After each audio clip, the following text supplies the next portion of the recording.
அத்தியாயம் 7 தொடர்கிறது. அந்த மகானும் நானும் தியான நிலையை அடைத்தோம். 1 மணி நேரத்துக்கு பிறகு அவருடைய மிருதுவான குரல் என்னை எழுப்பியது.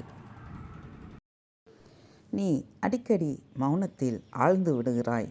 ஆனால் நீ அனுபவ நிலையை வளர செய்கிறாயா? அவர் தியானத்தை விட அதிகமாக இறைவனிடம் அன்பு செலுத்த வேண்டும் என்பதை நினைவுபடுத்தினார். வழிமுறையை குறிக்கோள் என தவறாக நினைத்து விடாதே. அவர் எனக்கு சில மாங்கனிகளை கொடுத்தார். அவருடைய ஆழ்ந்த சுபாவத்தினூடே சிதறித் தெரிக்கும் துடிப்பான நகைச்சுவை எனக்கு மகிழ்ச்சியை கொடுக்கும்.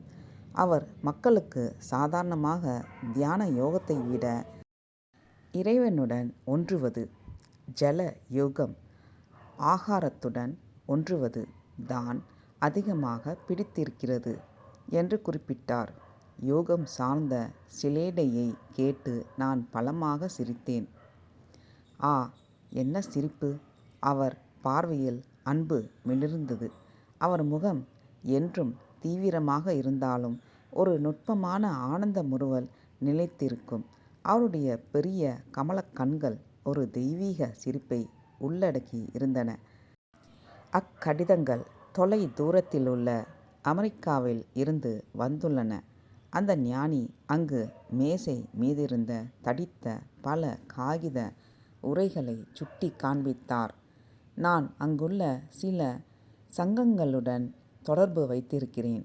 அவைகளில் உறுப்பினர்கள் யோக முறையில் ஈடுபாடு உள்ளவர்கள்.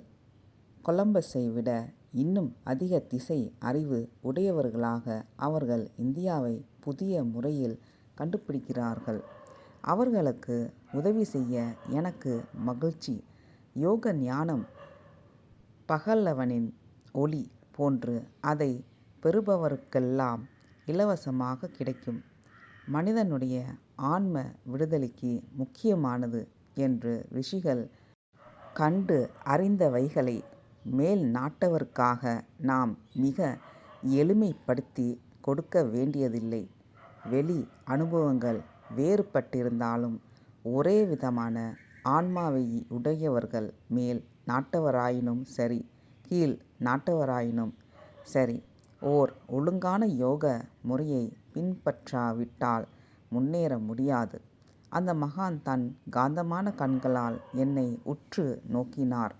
அவருடைய சொற்கள் மறைமுகமாக எனக்கு வழிகாட்ட வேண்டி முன்னோடியாக கூறப்பட்டவை என்பதை நான் அப்பொழுது அறிந்து கொள்ளவில்லை. எனக்கு அவர் அடிக்கடி தற்செயலாக கொடுத்து வந்த குறிப்புகளின் முழு அர்த்தத்தை, பாரதத்தின் உபதேசங்களை அமெரிக்காவிற்கு என்னோடு ஒரு நாள் எடுத்துச் செல்வேன் என்பதற்காக கொடுக்கப்பட்டவை தாம் என்பதை நான் இப்பொழுது இதை எழுதும் பொழுதுதான் உணர்கிறேன். மகரிஷியே, நீங்கள் உலகத்தின் நன்மைக்காக யோகத்தை பற்றி ஒரு புத்தகம் எழுத வேண்டும் என விரும்புகிறேன். நான் சீடர்களுக்கு பயிற்சி அளித்து வருகிறேன். அவர்களும் அவர்களது சிஷ்ய பரம்பரையும் உயிர் உள்ள புத்தகங்களாக திகழ்ந்து காலத்தின் இயற்கையான அழிவுகளுக்கும் விமர்சிகர்களுக்கும் செயற்கையான விளக்கங்களுக்கும் எதிரான நிரூபணங்களாக செயல்படுவார்கள். மாலையில் அவரது சீடர்கள் வரும் வரையில் நான் அந்த யோகியுடன் தனிமையில் இருந்தேன். பாதுரி மகாசயர் அவருடைய ஈடற்ற சொற்பொழிவு ஒன்றை தொடங்கினார்.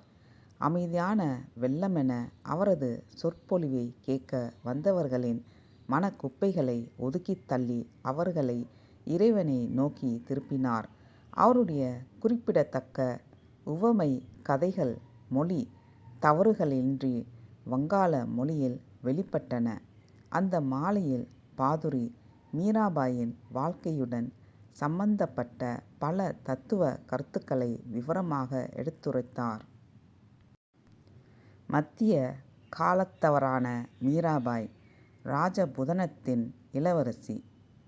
தன் அரச வாழ்வை துறந்து மகான்களின் சங்கத்தை விரும்பினார்.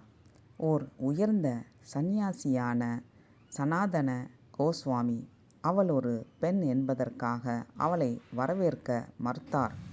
அதற்கு மீராபாய் அளித்த பதில் அவரை கொணர்ந்து அவள் திருவடிகளில் பணிய வைத்தது. மீராபாய் கூறினாள், உங்கள் குருவிடம் கூறுங்கள், எனக்கு இந்த பிரபஞ்சத்தில் இறைவனைத் தவிர எந்த ஆண்மகனும் இருப்பது தெரியாது. நாம் எல்லோருமே அவன் முன் பெண்கள்தாமே. இறைவன் மட்டுமே முழுமையான சிருஷ்டி தத்துவம் என்றும் அவனது படைப்பு சக்தியற்ற மாயையே என்றும் கூறும் சாத்திர தத்துவத்தை அடிப்படையாக கொண்டது. மீராபாயின் பக்தியின் சாறு ததும்பி வழியும் பல கவிதைகளை இயற்றியுள்ளார். அவை பாரதத்தின் செல்வங்களாக இன்றும் போற்றப்படுகின்றன. அவற்றில் ஒரு பாடலின் மொழிபெயர்ப்பை கீழே கொடுத்திருக்கிறேன். நித்தம் நீராடி அவனை காணலாம் எனின் விரைவில் நான் நீரின மாவேன்.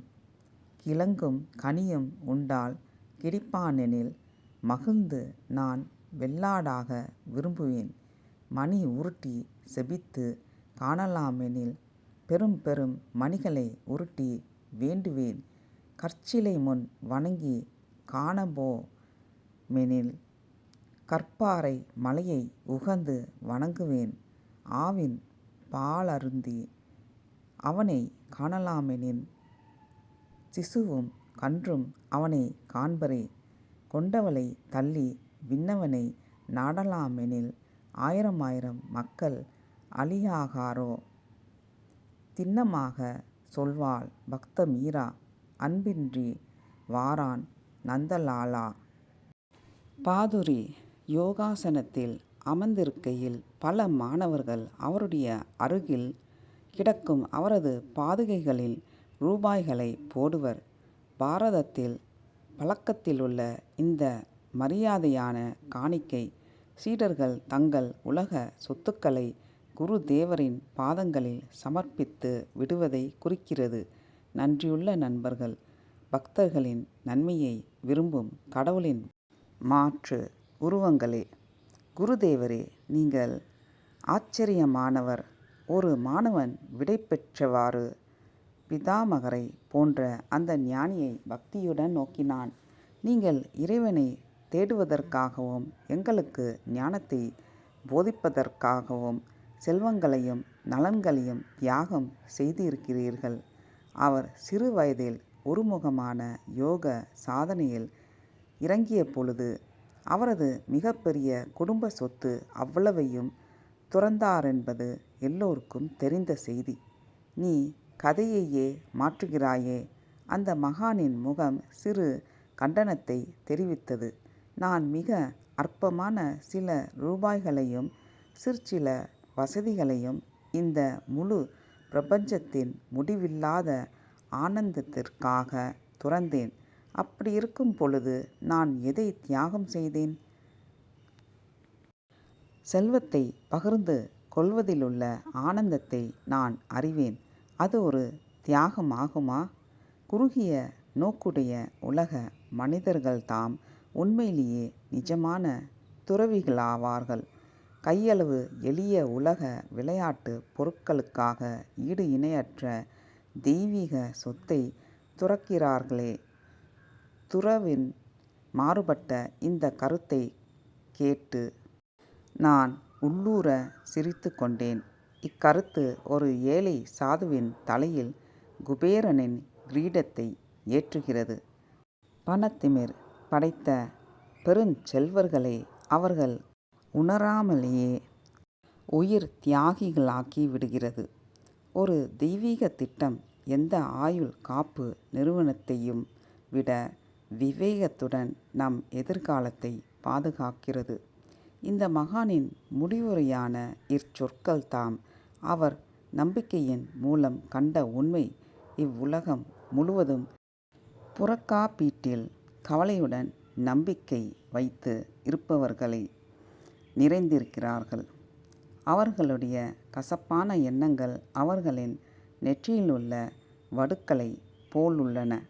நம் முதல் சுவாசத்திலிருந்தே நமக்கு காற்று, பால் இவைகளை கொடுத்தவனுக்கு தன் பக்தர்களின் அன்றாட வாழ்விற்கு எப்படி வழி செய்வது என்பது தெரியும். பள்ளிக்கூடம் விட்டதும் அந்த ரிஷியின் வீட்டிற்கு செல்லும் இந்த யாத்திரைகளை நான் தொடர்ந்து செய்து வந்தேன். ஒரு அமைதியான ஆர்வத்துடன் அனுபவ நிலையை அடைய அவர் எனக்கு உதவினார். ஒரு நாள் அவர் என் வீட்டின் அருகிலிருந்த இடத்தை விட்டு தூரத்தில் உள்ள ராம் மோகன் ராய் சாலையிலுள்ள இடத்திற்கு குடியேறினார். அங்கு அவருடைய அன்பு சீடர்கள் அவருக்கு ராகேந்திர மடம் என்ற ஒரு புதிய மடத்தை கட்டி கொடுத்திருந்தனர். இது என் வாழ்க்கை சரிதத்தை பல ஆண்டுகளுக்கு பின்னால் கொண்டு சென்றாலும் பாதுரி மகாசயர் எனக்கு கூறிய கடைசி சொற்களை இங்கு குறிப்பிடுகிறேன். அமெரிக்காவிற்கு செல்வதற்கு முன்னால் நான் அவரை தேடிச் சென்று அவரது ஆசியை வேண்டி பணிந்தேன். மகனே, அமெரிக்காவிற்கு செல். பழமையான பாரதத்தின் பெருமையை கேடயமாக கொள். உன் நெற்றியில் வெற்றி எழுதப்பட்டிருக்கிறது. தொலைவிலுள்ள அந்த பெருந்தன்மை வாய்ந்த மக்கள் உன்னை நன்கு வரவேற்பார்கள். நன்றி, வணக்கம்.